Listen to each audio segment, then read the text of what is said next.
So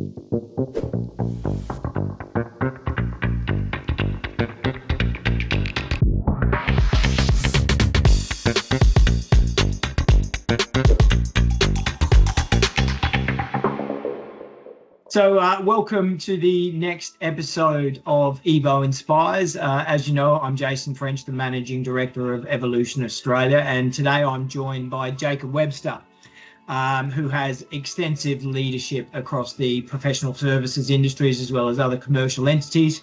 And I'm really excited to talk to him. He's an interesting character. So welcome, Jakob. Thank you for joining us.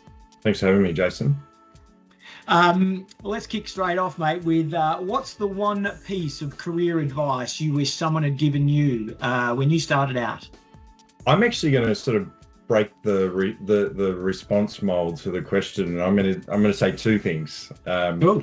So the first one I would say would be you are going to get a lot of advice in your career, and I certainly have. And what I would say to people is make it your own and also question it yourself. And what I mean by that is people are going to give you lots of good advice, but sometimes it's not necessarily completely relevant to where you are in your career or what you're trying to do as well. So advice is great. Always be open to receiving it, but also just, challenge it as well.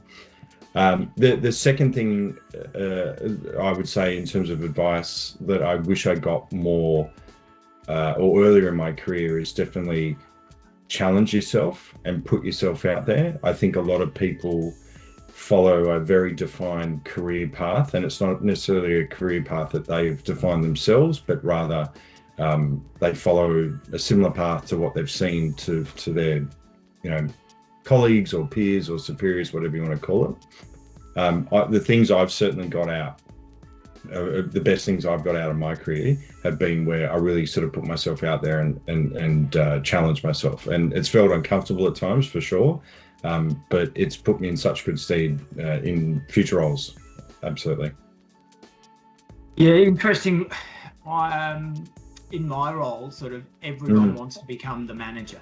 And I'm sure it's the same in tech and various other professional services, but the management job is one of the hardest, I think. Human beings have a lot of variabilities in their day-to-day sort of behaviours, and it's hard to get your head around. It's not suitable for everyone. It's not necessarily enjoyable for anyone either. So pursue what you're after, not what the traditional path is. I completely agree with you there.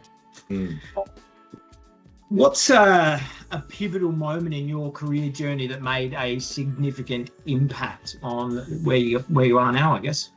There's been quite a few, but if I sort of had to pick, probably the most pivotal one was where I followed my own advice. So in terms of what I've just said, I had been working in a large, pretty prestigious consulting firm, and was on track to, potentially become a partner and all those sort of great things, which I was very humbled by.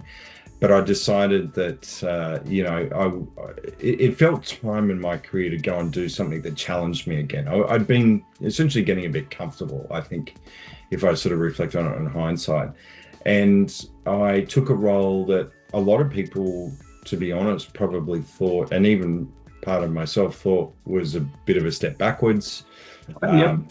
Maybe even going a bit junior. But the reason I took it is I knew that it would expose me to experiences and situations where it would help me build skills, particularly behavioral skills and even just confidence in myself to do things that I wouldn't get in my old role. And I didn't see a way of getting those experiences in my old role. So I took that role. It was less money as well and a lot more risk. It was more of a sales type role, but amazing growth and allowed me to sort of change my career slightly.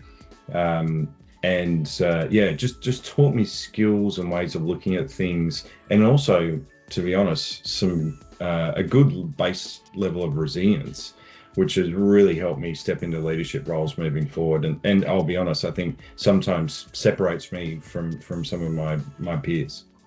Interesting. Right. Last but not least, how do you approach challenges and setbacks in your professional life, and what's your go-to strategy for overcoming these?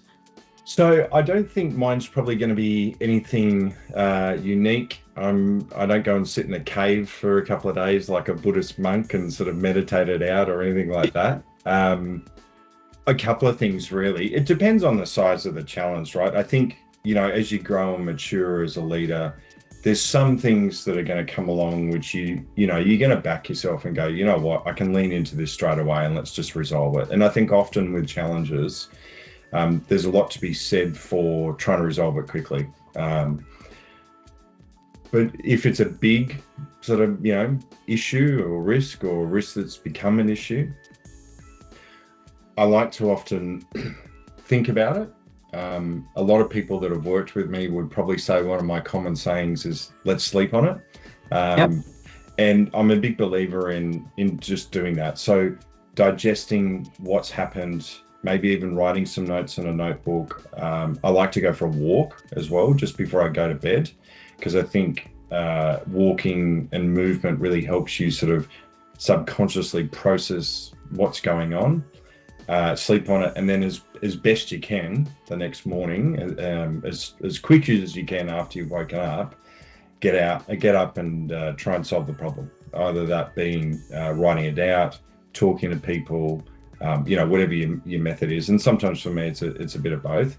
But yeah, I'm a believer in, there's some problems, solve it straight away, but there's others, you got to be careful. Don't jump on it, even though the temptation is to sort of, particularly for someone like myself who's action orientated, to jump on it straight away. Yeah. Yeah. So that'd be my advice to people.